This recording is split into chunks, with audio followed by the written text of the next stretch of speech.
So let's combine now everything we have learned about the Fourier analysis of CT and DT signals and periodic and aperiodic signals. Continuous time periodic signals can be analyzed using the continuous time Fourier series with the coefficients dn, which are a discrete signal because they're indexed by n, and aperiodic. And this allows us to write x of t as an infinite sum of weighted complex exponentials, which could be interpreted as the inverse CTFS. Discrete time periodic signals can be analyzed using the discrete time Fourier series with coefficients dn, which are discrete in the frequency domain since dn is indexed by n, and periodic, and allow us to write the discrete time signal x of k as a weighted sum of complex exponentials, but this time of a finite sum.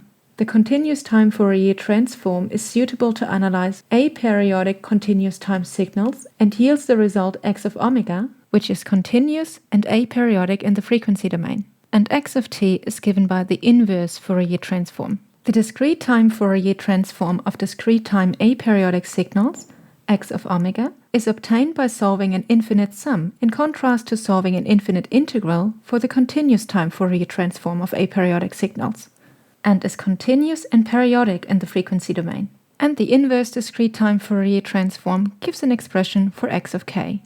We see that a continuous time signal in the time domain always becomes an aperiodic signal in the frequency domain, while an aperiodic signal in the time domain always becomes a continuous time signal in the frequency domain. And a discrete time signal in the time domain always becomes a periodic signal in the frequency domain, while a periodic signal in the time domain always becomes a discrete time signal in the frequency domain.